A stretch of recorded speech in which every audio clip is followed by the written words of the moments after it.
I got loose at my friend's birthday party and kissed a friend just for fun. Now I am divorced.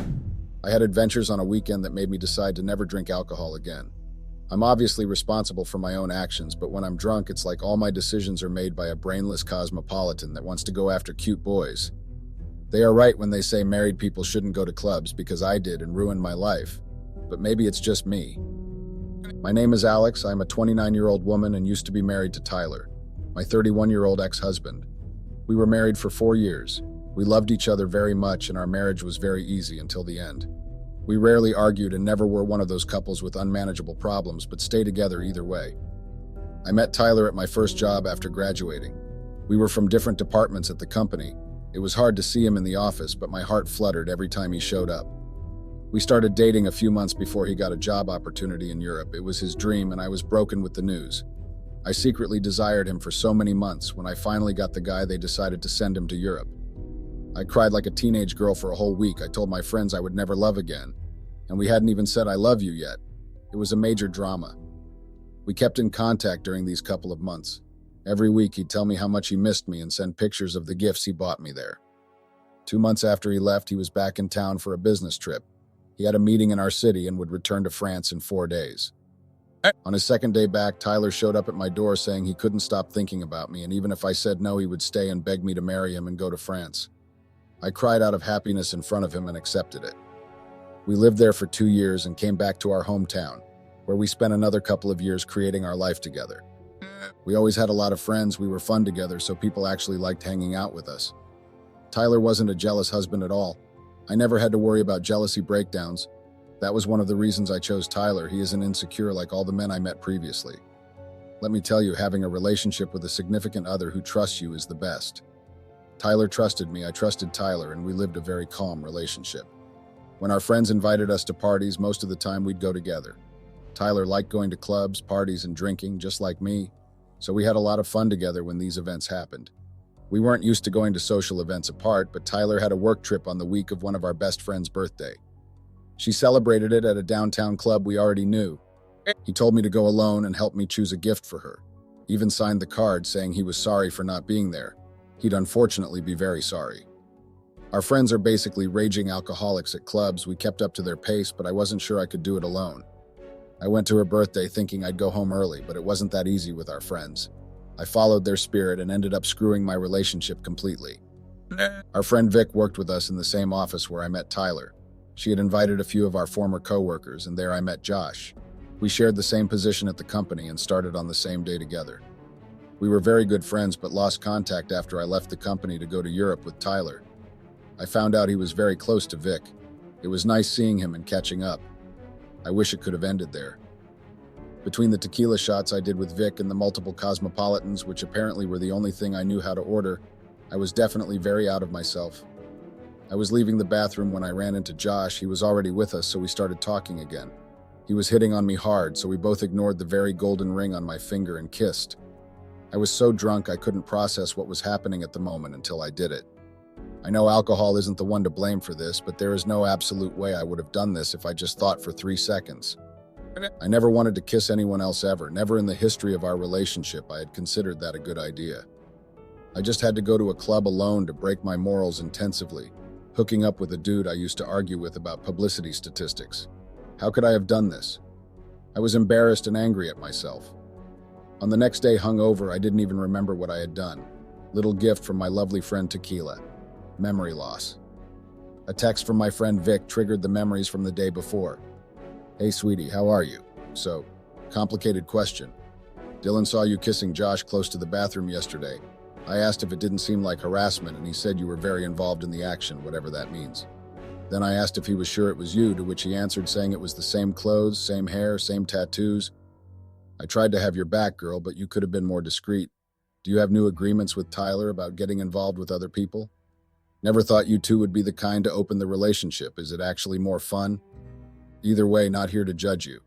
In case my assumptions are wrong, you know Dylan and Tyler are very close, bros, best friends and whatever. Dylan is definitely talking about it with him eventually. So if you're hiding something from Tyler, I suggest you tell him before Dylan does. I guess it's better if he heard it from you. Just wanted to let you know, as a friend. If you need to talk or tell me the whole gossip, I'm totally here. Thanks for coming to my birthday, beautiful. Love you. I almost broke my phone in my own head. I couldn't believe I had put myself in that situation. What the hell was I going to tell Tyler? I had no idea what to do. He was coming home at the end of the day, and I had to drop the bomb before Dylan, his actual best friend, did. God, I was screwed. I spent the entire day anxious. The hours were passing, and the only thing that changed was me shaking even more while it got close to the time. I drove to the airport, barely being able to control the steering wheel. I couldn't calm down, and I'd rather throw the car off the bridge than having to pick him up and tell him. I stopped the car in the airport parking lot and started crying immediately. I couldn't bring myself to get out of the car. I just kept staring at nothing through the window and crying. Tyler texted me saying he had just landed and would meet me in the parking lot because it was too cold and he didn't want me to walk outside. He thought of my well-being even being in another city for 3 days, and I didn't even think before being unfaithful to him. I deserved to be out in the cold, but he didn't know that yet. I sent him a picture of the sign outside the car which said the parking lot sector I was in. I sat and waited for him as if I was in line to the final judgment. On the day of mine, there will definitely be mentions of the husband I cheated on. I jumped in my seat when I heard him open the passenger's door. He opened the biggest smile on his face when he saw me. At that moment, I already felt like crying. He said hello and pulled me for a passionate kiss. He then hugged me and said, "I missed my girl so much, I love you." I couldn't hold back my tears while he had his arms around me. He looked at me scared and asked me what was wrong. I just said I missed him a lot. I pulled myself together while we talked and got ready to drive off the airport. I had no idea how I was going to pretend things were fine until we got home. At least it was dark and he couldn't actually notice my guilty expression. When we got to the highway, he noticed the car's wheels were shaking because I was shaking. I could feel his look burning on me while he tried to understand what was going on. "Are you okay, love? You look anxious." I took a long and desperate breath when he said that. I said it was nothing and we could talk about it at home. I noticed him frowning, but he kept quiet.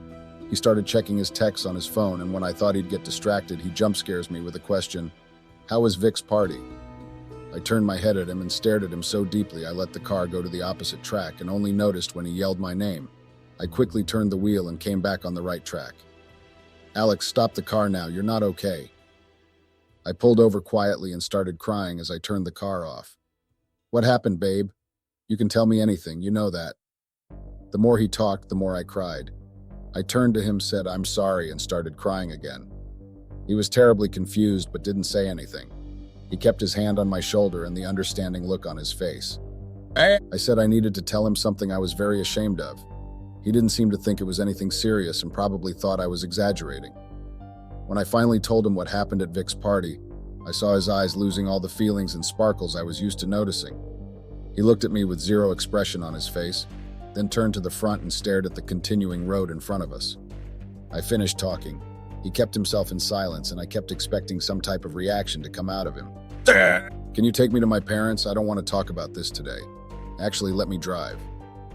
He let go of his seatbelt, probably thinking he didn't want to die because of his crazy driver, cheater wife. I left and got in the passenger side while I tried to catch any other reaction in his face. I couldn't. He just drove silently for 20 minutes to our apartment, unlocked the doors, and waited for me to get out of the car. "Can't you just yell at me now?" I asked with a crying voice. He ignored me and kept his head straight. I got the message and left the car. I stood there watching him leave to his parents, knowing I had just killed all the love and trust he felt for me. During the night, I just rolled over and over in bed. I couldn't sleep for nothing. Between crying and thinking about Tyler, I got, at my best, 3 hours of sleep. I got up around 8 in the morning when I got to the kitchen. On the table were my car keys, Tyler's copy of the key to the apartment, and a letter with my name on it. I can't say what I was thinking at that moment because it was basically curse words directed at myself. I couldn't believe he chose to do it this way. He could have yelled and given me the chance to humiliate myself and beg him to stay with me, but he didn't. He just walked in silently on our apartment and left me a letter. I could kind of imagine what was on it. I ate breakfast while I talked on the phone with Vic. I didn't even text her back, so that's when I explained everything that had happened.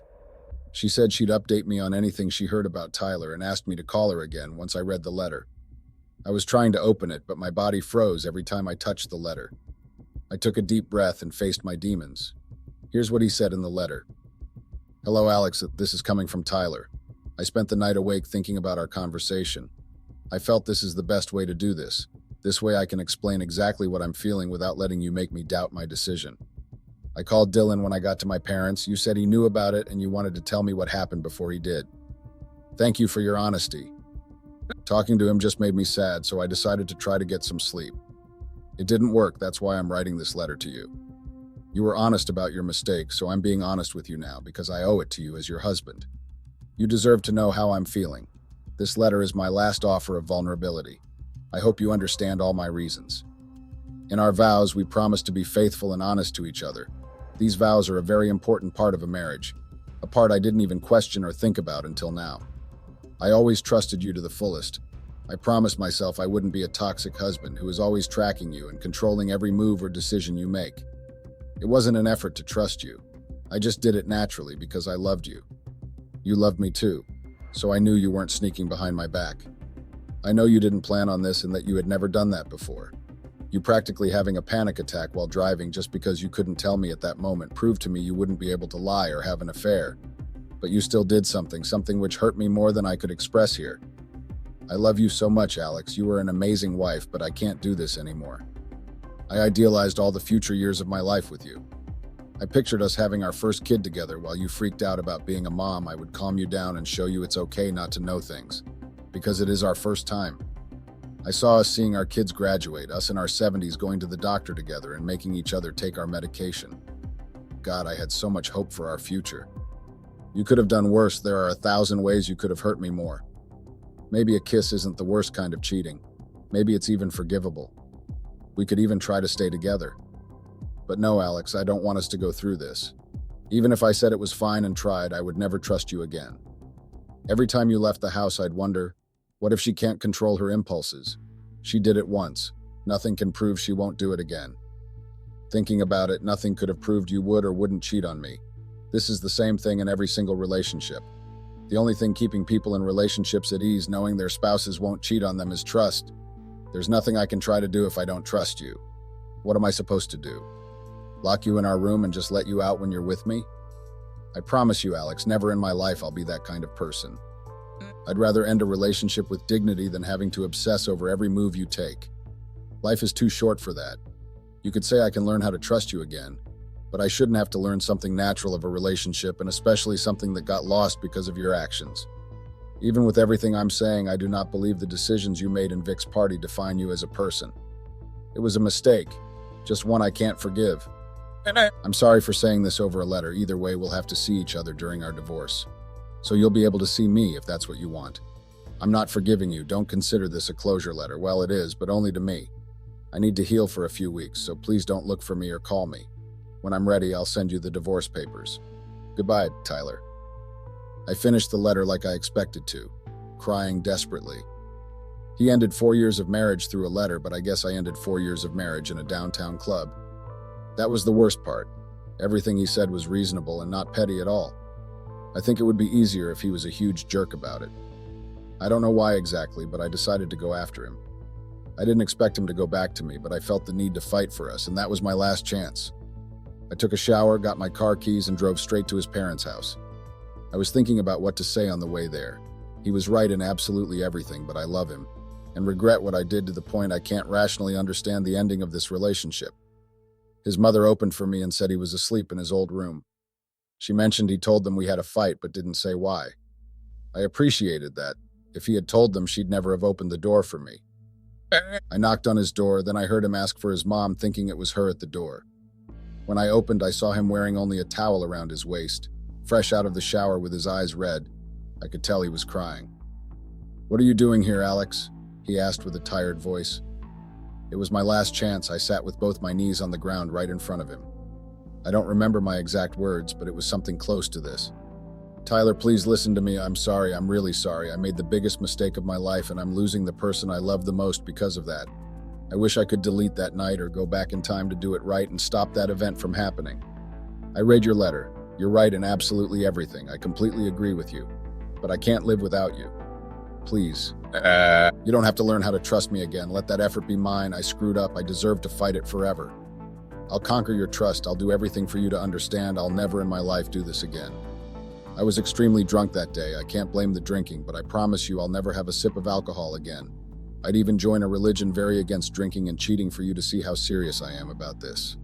You can kiss someone else for us to be childishly even. If you want to do it in front of me, it's fine. I need you to understand this was a stupid mistake. I wasn't in the right condition to make any decisions or even consent anything. I'm sorry, Tyler. I don't care how many times I'll have to say it for you to love me again. You can throw this in my face every time we argue. It's fine.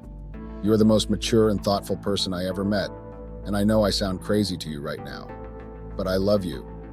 I can't rationally think about this when all my emotions are influenced by my love for you. Please, I beg you to consider the emotions in you that still love me. Think about everything we've been through together. I love you, and I know you love me too, Tyler. Please. I said all that while crying intensely. He let a few tears escape, and I could tell he was affected by what I said. I thought I had it. He seemed to be considering my words, but he just took a deep breath and said the words, "I'll always remember exactly. I can't do it, Alex. I told you. Please don't make this harder than it already is. I love you, but you need to let me go. Also, don't ever repeat those words to any man in your life. If you do, your life will only be about being controlled by an abusive jerk. Don't take your value down like that. Please, Alex, go away." 5 days later, I received the divorce papers. There wasn't anything in the agreement which would harm any of us, so I signed and got rid of it as soon as I could. Just like that, my amazing and beautiful marriage ended. My apartment had no more track of Tyler. It was like he never existed, but I lived with this massive black hole in my soul, where everything he made me feel used to be. Update. Hello, Reddit. I ended things a little loopy the last time I wrote to you guys here. I was so depressed I could barely end the story properly. I shared my experience for anyone who reads it to learn from my mistake. I wish I could even ask you for advice, but there was literally nothing I could do to get Tyler back. I got comments from people supporting me and wishing I found my way again by myself. Some others were very mean, but I can't even fight you for it because a lot of them were right. Yes, I did in fact stop drinking. I don't know if it's a permanent decision, but when I get into a relationship again, I'm definitely retiring from drinking just in case. Please don't make stupid mistakes like I did, even if it means quitting something actually harmful like drinking. It has been 2 months since Tyler and I got divorced. I'm actually doing better. I hadn't seen him since my humiliation at his parents' house, but some friends we had in common told me he was doing fine. After being extremely upset with our divorce, he got his life back together and was doing great. I finally understood I had broken his heart. It was a side of Tyler I didn't know, but it was definitely something he wouldn't have been able to ignore. I guess it's hard to fix it when someone breaks it so hard. I hope he can find peace about our end. I don't want to wish he finds someone special, because when that happens, I know it will be a great pain for me. I hope you guys don't ever do the same as I did, let me tell you. You will pay for it because the pain is horrible. I'm definitely having my karma. Please don't give yours a reason to get in your life. That's all I can give you as advice. Thank you for reading my story, and remember, be careful.